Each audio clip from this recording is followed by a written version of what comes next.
तर बघा last lecture मध्ये आपली पूर्ण एक्सरसाइज 1.1 पूर्ण संपले. आज आपण एक्सरसाइज 1.2 जी घेणार आहे. त्याच्यामध्ये 3 क्वेश्चन्स आहेत आणि हे तिन्ही क्वेश्चन सॉल्व्ह करायला पी वेचा यूज होणार आहे आपल्याला. पूर्ण तिन्ही क्वेश्चन सॉल्व्ह करायला, तिन्ही क्वेश्चन सॉल्व्ह करायला मेथड दुसरी कुठली नाहीच आहे. आपण जी मेथड ठरणार आहे त्याच मेथडने करायचं. तर आता या एक्सरसाइज मध्ये करायचं काय, तर मी इथे बोर्डवर लिहितो. आपल्याला या एक्सरसाइज मध्ये एकच काम करायचंय, ते म्हणजे ट्रूथ टेबल काढायचंय. काय करायचंय? ट्रूथ टेबल काढायचंय. तर मी क्वेश्चन टेक्स्टबुक मधला घेण्याच्या आधी काही गोष्टी सांगतो, त्या लक्षात घ्या.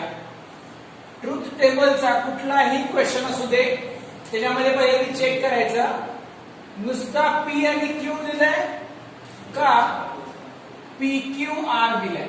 म्हणजे कुठलाही क्वेश्चन असू दे, तुम्ही पहिले चेक काय करणार, तर दिलेल्या प्रश्नामध्ये पी क्यू आहे का पी क्यू आर आहे. जर पी क्यू असेल तर पी मध्ये 2T 2F लिहायचे आणि क्यू मध्ये TF असं लिहायचं. समजतंय? जर पी आणि क्यू असेल तर पी मध्ये 2T 2F, क्यू मध्ये TF. आणि जर PQR दिलेला असेल आपल्याला PQR, तर P मध्ये 4T 4F, Q मध्ये 2T 2F 2T 2F आणि R मध्ये TF असं लिहित जायचं.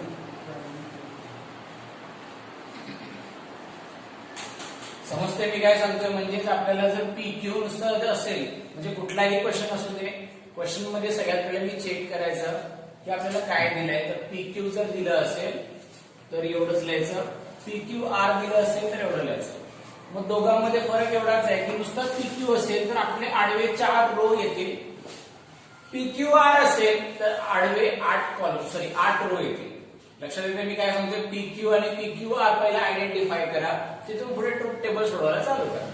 तर आता मी डायरेक्टली वळतो क्वेश्चन मध्ये, म्हणजे टेक्स्टबुक मधल्या क्वेश्चन मध्ये मी जातो. तर सगळ्यात पहिल्यांदा तुम्हाला मी हे जे सांगितलं ह्याचा फक्त तुम्हाला माहिती असावं म्हणून एक स्क्रीनशॉट मारून ठेवा.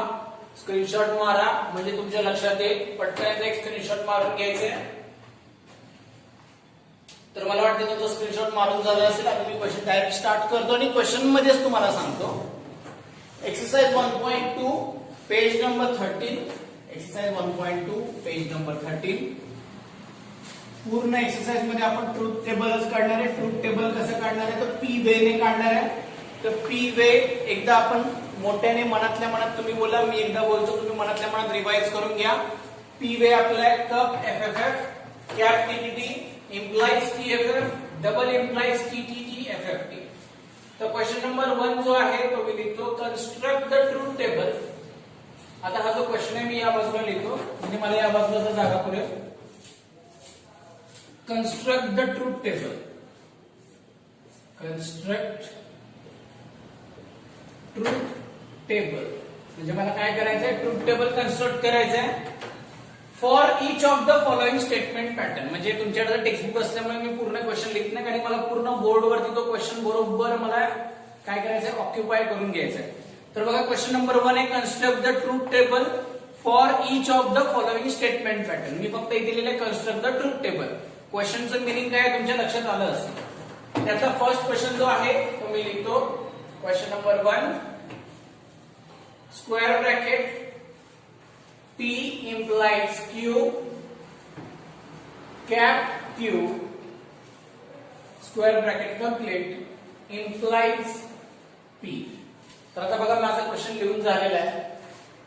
क्वेश्चन तुमच्या लक्षात आला असेल क्वेश्चन मध्ये काय काय दिले आपल्याला. तर मी तुम्हाला मगाशीच सांगितलं की सगळ्यात पहिल्यांदा कुठलाही क्वेश्चन असू दे या एक्सरसाइज मधला, म्हणजेच आपल्याला ट्रूथ व्हॅल्यू काढायला, ट्रूथ टेबल काढायला, कुठलाही क्वेश्चन असू दे, सगळ्यात पहिल्यांदा आपल्याला आयडेंटिफाय करायचे किती व्हॅल्यू आहेत. म्हणजे PQ आहे का PQR आहे. तर आता मी ते आयडेंटिफाय केलं किती आहेत, P आणि Q दोनच व्हॅल्यू आहेत. मग आपल्या ठरल्याप्रमाणे तेच करायचं. P मध्ये काय लिहिणार? Yes you are right. P मध्ये 2T 2F आणि Q मध्ये TF TF. आता मी फक्त काय करतो असं आडवं काढून घेतो जेणेकरून तुम्हाला लक्षात येईल रो मध्ये पुढची व्हॅल्यू कुठली आहे. ठीक आहे. तर आता चेक करा. मी आता एक एक व्हॅल्यू काढत जातो. मी पी लिहिला, क्यू लिहिला. आता बघा पहिले ते मला हा पूर्ण स्क्वेअर ब्रॅकेट सोडवला पाहिजे. मग हा स्क्वेअर ब्रॅकेट सोडवायला मला आतला ब्रॅकेट सॉल्व्ह केला पाहिजे. मग हा मी आतला ब्रॅकेट सॉल्व्ह करतो. काय ब्रॅकेट आहे? P implies Q. राईट आहे. P implies Q. आता मी सोडवतोय कसं बारकाईने बघा. इम्प्लाइज आहे आपला P वेग, पाटील सरांचा वेग आहे इम्प्लाइज साठी TFF. म्हणजेच काय पहिला T आणि दुसरा F असेल तर आन्सर F. तर चेक करूया. पहिला T दुसरा F आहे का? नाही. पहिला T दुसरा F. Answer is F. बघा मी सोडवतोय कसं लक्ष द्या. आपण जेव्हा ट्रुथ टेबल काढलं होतं अँड ऑर तेव्हा पण मी असंच केलेलं. ठीक आहे. Implies TFF. टी आहे का? नाहीये. टी आहे का? नाहीये. म्हणजे राहिलेली स्पेस आपण सोडवतो त्या ठिकाणी काय लिहायचं रे? त्याच्या अपोजिट म्हणजेच टी टी टी. मला वाटतं तुम्हाला क्लिअर झालं असेल मी काय केलंय. P इम्प्लाइज Q माझं झाला. आता मला हे पुढचं त्याच्यामध्ये ऍड करायचं म्हणजे P implies Q cap Q. बघा P implies Q cap Q. P implies Q चा हा कॉलम, Q चा हा कॉलम, बरोबर. दोघांचा काय काढायचंय? कॅप काढायचं. दोघांचं काय काढायचंय? कॅप काढायचं. कॅपचा फॉर्म्युला काय? P रे काय? कॅप म्हणजे TTT. म्हणजे 2 T असेल तर आन्सर T. तर चेक करूया. 2 T आहेत आन्सर T. अजून 2 T आन्सर T. अजून 2 T आहेत का? कुठे नाहीयेत. मग राहिलेल्या सगळ्या ठिकाणी तुम्ही काय लिहिणार? F F F. माझा अजून क्वेश्चन सॉल्व्ह झालेला नाहीये. मग हा पूर्ण जे इक्वेशन आलं मी ह्याला मी फॉर एक्झाम्पल 1 लिहितो. म्हणजेच मी बघा हे जे एवढं आहे ह्याला मी 1 ऍझ्युम केलं. 1.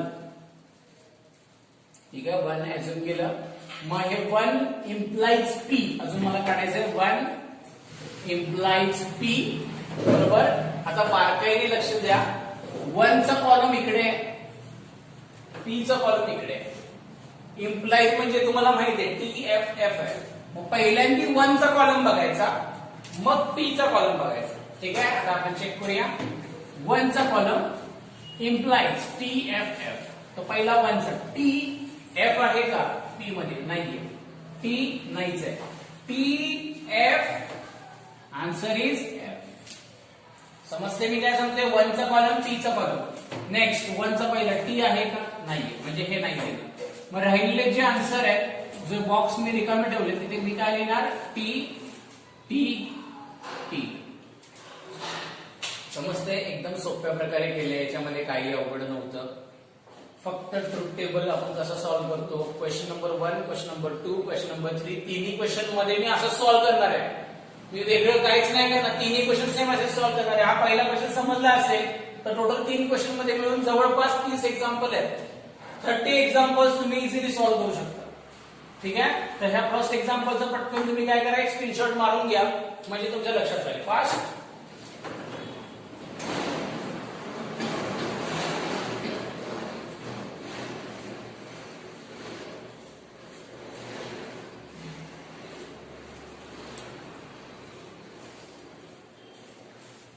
ठीक आहे. क्वेश्चन नंबर 1 आपला कंप्लीट झाला. तसंच आता क्वेश्चन नंबर 2 द्यायचा सॉल्व्ह करूया आपण. मी क्वेश्चन आधी लिहितो.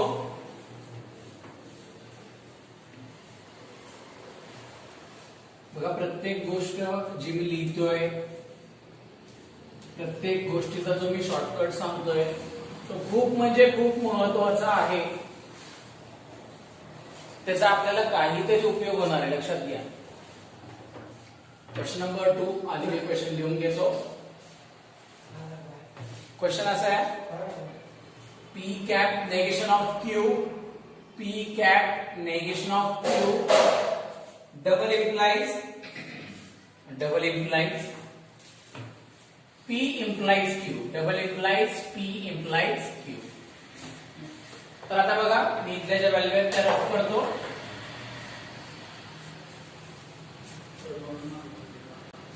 तुम्ही तोपर्यंत क्वेश्चन बघून घ्या व्यवस्थित. क्वेश्चन मध्ये काय दिलंय चेक करा. आपल्याला किती कॉलम काढावे लागतील चेक करायचं. ठीक आहे. तर आता व्यवस्थित लक्ष द्या. सगळ्यात पहिल्यांदा आपण आयडेंटिफाय तेच करणार आहे. काय आयडेंटिफाय करणार आहे रे? तर पी क्यू आहे का पी क्यू आर आहे? तर आपण आयडेंटिफाय केलं इथे काय पी आणि क्यूच आहे, आर नाहीये. मग पी क्यू असंच लिहायचं. पी मध्ये 2 टी 2 एफ, क्यू मध्ये टी एफ टी एफ. तुम्हाला आता क्लिअर झालं असेल मी काय करतोय ते. ठीक आहे. आता चेक करा. मी पहिल्यांदा हा ब्रॅकेट सॉल्व्ह करतो. तर हा ब्रॅकेट सॉल्व्ह करायला मला व्हॅल्यू काय पाहिजे तुम्ही व्यवस्थित बघा. व्हॅल्यू मला पाहिजे P cap negation of Q. काय व्हॅल्यू पाहिजे? P cap negation of Q. मग मला नेगेशन ऑफ क्यू अजून माहित नाहीये. मग मी आधी नेगेशन ऑफ क्यू काढून घेतो. Negation of Q. Negation of Q म्हणजे काय? क्यूच्या कॉलम मध्ये जिथे टी आहे तिथे एफ लिहायचा, जिथे एफ आहे तिथे टी लिहायचा. म्हणजे काय? टी चा एफ, एफ चा टी, टी चा एफ, एफ चा टी. ठीक आहे. हे झालं negation of Q. Next negation of Q नंतर चेक करायचं. आता मी काय करतो P cap negation of Q. जे मला काढायचं होतं ते मी काढतो. P cap negation of Q. व्यवस्थित लक्ष द्या मुलांनो. P cap negation of Q. P चा हा कॉलम आहे, नेगेशन ऑफ क्यू चा हा कॉलम आहे. दोघांमधलं काय काढायचं आपल्याला? कॅप काढायचंय. कॅप म्हणजे काय रे? कॅप म्हणजे टी टी टी. 2 टी असेल तर आन्सर टी. तर चेक करा 2 टी आहेत का? नाहीये. 2 T answer is T. 2 T आहेत का? नाहीये. बघा मी जसं सोडवतोय ना तुम्ही पण तसंच सोडवायचं आहे. ओव्हर स्मार्ट म्हणा अजिबात नको. का नको? तुम्ही प्रत्येक वेळेस जर लिहायला लागला तर ते चुकणार. मी कसं सोडवलं? 2 टी आन्सर टी. बाकीच्या ठिकाणी ब्लँक स्पेसेस ठेवायचा आहे असं, जेणेकरून बाकीच्या ठिकाणी त्याच्या अपोजिट म्हणजे टीच्या अपोजिट काय असणार आहे? F F F. असंच सोडवायचं, असंच लिहायचं म्हणजे आपलं चुकत नाही. बोर्डाच्या पेपरला जरी एक जरी टीचा एफ झाला, एफचा टी झाला, तुम्हाला 0 मार्क्स मिळणार आहे. लक्षात घ्या. कोण तुमचा हाफ मार्क वगैरे कट करत नाही, डायरेक्ट 0 देणार आहे. त्याच्यामुळे बारकाईने लक्ष द्यायचं, असंच सोडवायचं. आता माझा हा ब्रॅकेट सॉल्व्ह झाला. मी याला 1 नाव देतो. माझा हा ब्रॅकेट सॉल्व्ह झाला त्याला मी 1 नाव देतो. आता मी माझा हा ब्रॅकेट सॉल्व्ह करतो पी इम्प्लाइज क्यू चा. P implies Q. तर व्यवस्थित लक्ष द्या. पी इम्प्लाइज क्यू काढायचं. इम्प्लाइज म्हणजे काय? T F F. बघा इथे लक्ष द्यायचं. T F F. पी चा कॉलम, क्यू चा कॉलम. T F F. लक्ष द्यायचं. टी एफ नाही, T F. Answer is F. T आहे का? टी आहे का? नाहीये. म्हणजे बाकीच्या ठिकाणी आन्सर एफ येणारच नाही. आन्सर काय येणार? त्याच्या अपोजिट टी टी टी. समजते मी काय केलं? मग हा जो माझा सेकंड ब्रॅकेट आहे त्याला मी 2 लिहितो. मग हा इक्वेशन नंबर 1, हा इक्वेशन नंबर 2. दोघांचं काय काढायचं? Double implies. मग 1 डबल इम्प्लाइज 2. 1 double implies 2. बघूया काय येते आता. इक्वेशन नंबर 1, इक्वेशन नंबर 2 दोघांमधला डबल इम्प्लाइज. डबल इम्प्लाइजचा पी वे काय? T T T F F T. म्हणजेच 2 टी असेल तर आन्सर टी, 2 एफ असेल तर आन्सर टी. बरोबर. मग चेक करूया 2 टी आहेत का किंवा 2 एफ आहेत का? कारण 2 टी असेल तर आन्सर टी आहे, 2 एफ असलं तरी आन्सर टी आहे. 2 टी आहेत का? नाहीये. 2 टी आहेत का? नाहीये. 2 टी किंवा 2 एफ आहेत का? नाहीये. इथे पण 2 टी किंवा 2 एफ आहेत का? नाहीये. म्हणजेच माझं आन्सर टी येणारच नाही कुठेच. म्हणजे माझं आन्सर काय येणार आहे? F F F. तर मला असं वाटतंय पीक्यू चे जे क्वेश्चन आहेत ते तुम्हाला आता 100% जमतील. त्याच्यामध्ये काहीच अवघड नाहीये. फक्त एकदा व्यवस्थित बघून घ्या. मी जी स्टेप फॉलो करतोय त्या स्टेपने सॉल्व्ह करायचं. मी स्टेप फॉलो काय करतोय? सगळ्यात पहिले मी चेक करतोय पीक्यू आहे का पीक्यू आर आहे. पीक्यू असेल तर असं सोडवणार आहे, पीक्यू आर असेल तर कसं सोडवणार? मी पुढे सोडवणारच आहे. प्रत्येक ब्रॅकेट व्यवस्थित सॉल्व्ह करून घेतोय आणि लास्टला जे माझं फायनल आन्सर येते ते झाली त्या एक्झाम्पलची ट्रूथ व्हॅल्यू म्हणजे ट्रूथ टेबल. ट्रूथ टेबल हा पूर्ण जर पीक्यू चा आला तर 2 मार्काला येतो. पीक्यू आर चा जर अवघड आला तर 3 मार्काला येतो. ठीक आहे. त्यामुळे हा क्वेश्चन नंबर 2 आपला पहिल्या क्वेश्चन मधला क्वेश्चन नंबर 2 झालाय. तर तुम्ही पटकन एक स्क्रीनशॉट मारून घ्या फास्ट.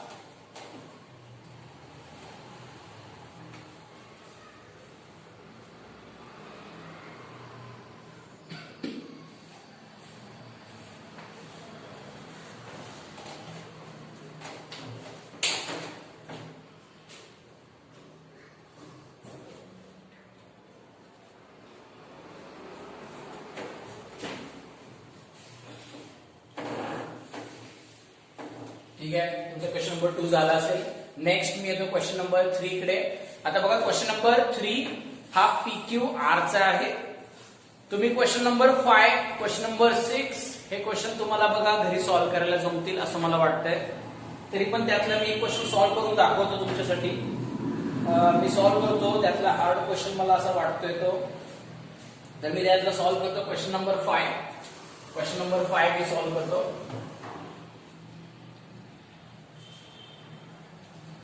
तर बघा क्वेश्चन नंबर 5 सॉल्व्ह मी का करतोय, कारण क्वेश्चन नंबर 5 मध्ये पण PQच आहे, पण थोडंसं त्याच्यामध्ये हार्ड आहे. हार्ड आहे म्हणजे काय, तर कॉलम कसा करायचा, किती कॉलम करायचे, काय करायचं हे त्याच्यामध्ये थोडंसं वेगळं आहे.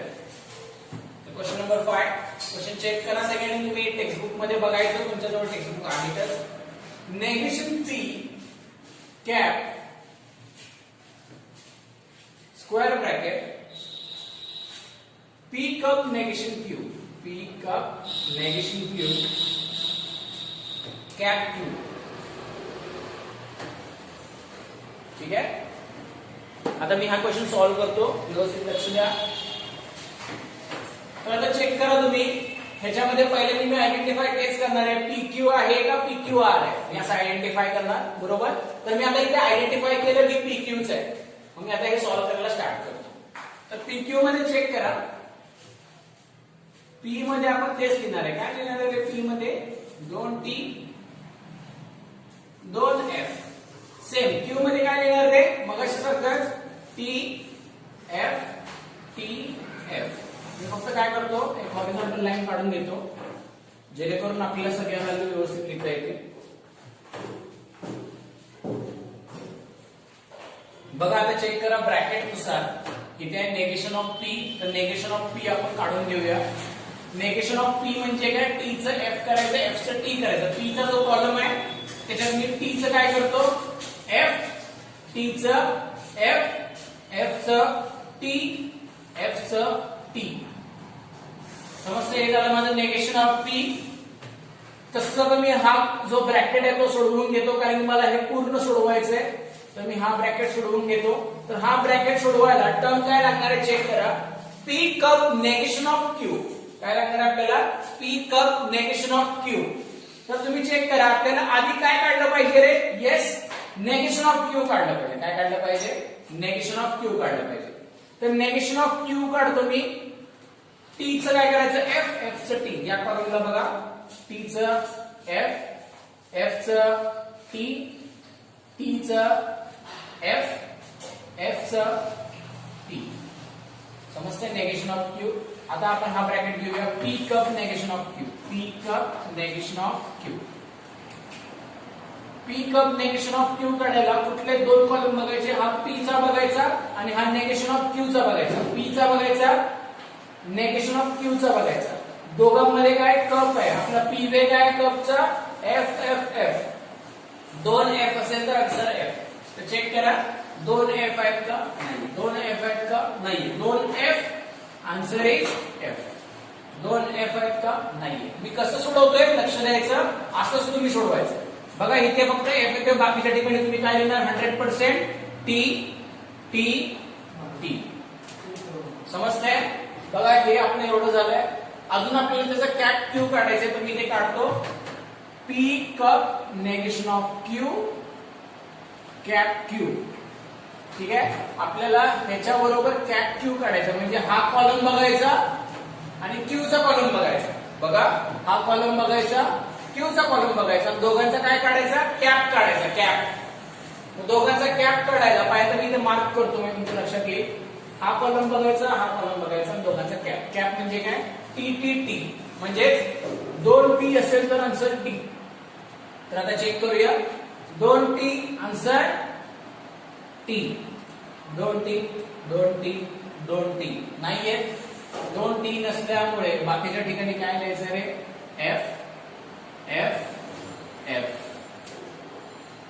समजते मी काय करतोय, सगळ्यांच्या लक्षात आलं असेल मी काय केलं हे नक्की. बघा मी फक्त कॅप म्हणजे 2T तर आन्सर T असं लिहिलंय, आणि मी दोघांमध्ये 2T जिथे होते तिथे लिहिलं. जसं की इथे 2T होते T लिहिलं, बाकीच्या ठिकाणी F लिहिलं.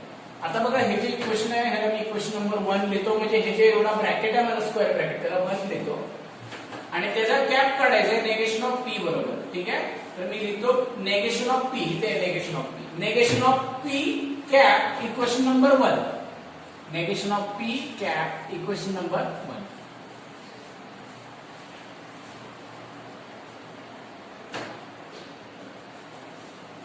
ठीक आहे, तुम्ही असा एक बॉक्स काढा नोटबुक मध्ये, एक चांगला बॉक्स काढायचा ट्रूथ टेबलला. मी इथे बॉक्स काढलेला नाहीये. तर आता चेक करूया नेगेशन पी चा कॉलम कुठे आहे, तर नेगेशन पी चा हा कॉलम आहे. इक्वेशन नंबर 1 चा कॉलम कुठे आहे, तर इथे इक्वेशन नंबर 1 चा कॉलम आहे. ठीक आहे, तर आता बारकाईने लक्ष द्यायचं सगळ्यांनी. कॅप आहे दोघांमध्ये, कॅप म्हणजे काय असतं, टी टी टी, 2 टी असेल तर आन्सर टी. तर आता चेक करा 2 टी आहेत का, बघूया. नाही. 2 टी आहेत का, नाही. 2 टी आहेत का, नाहीये. 2 टी आहेत का, नाहीये. 2 टी असेल तर आन्सर टी कुठेच नाहीये, म्हणजे आन्सर टी येणार नाही, म्हणजे आन्सर येणार एफ. समजतंय? बघा आपलं फायनल आन्सर झालं. मी मगाशी जे एक्झाम्पल सोडवले, 2 एक्झाम्पल मगाशी जे आपले झाले, दोन्ही पण एक्झाम्पल एकदम इझी होते. हे एक्झाम्पल थोडंसं अवघड होतं. अवघड होतं म्हणजे खूप अवघड होतं असं काय, थोडंसं अवघड होतं. ठीक आहे, तर आता ह्याचा आपण पटकन एक स्क्रीनशॉट मारून घ्या, म्हणजे आपण पुढचा क्वेश्चन घेऊया फास्ट.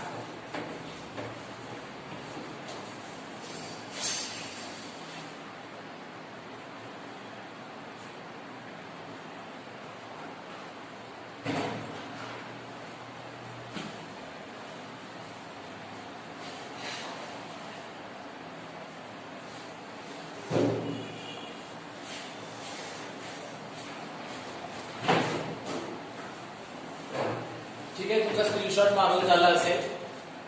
तर आता याच्यामध्ये एक गोष्ट लक्षात घ्यायची. सगळ्यात पहिल्यांदा बघा इथे कॉलम किती आहेत मोजूया आपण. 1 2 3 4 5 6 7.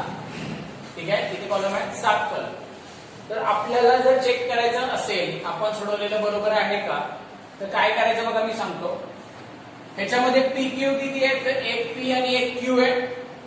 त्याच्यानंतर जे नेगेशन वगैरे ते काउंट करूया आता आपण. बघा 1 2 3 4 5. ठीक आहे, 5 आणि ते 2 असे टोटल 7, म्हणजे टोटल 7 कॉलम आपल्या आलेत का चेक करायचं तर आलेत. आणि दरवेळेस आपल्याला चेक करायची गरज नाहीये, आपण काय लहान मुलं नाहीये. आपण दरवेळेस फक्त काय करायचं, प्रत्येक टर्म सॉल्व्ह करत जायची. सॉल्व्ह करून झाल्यानंतर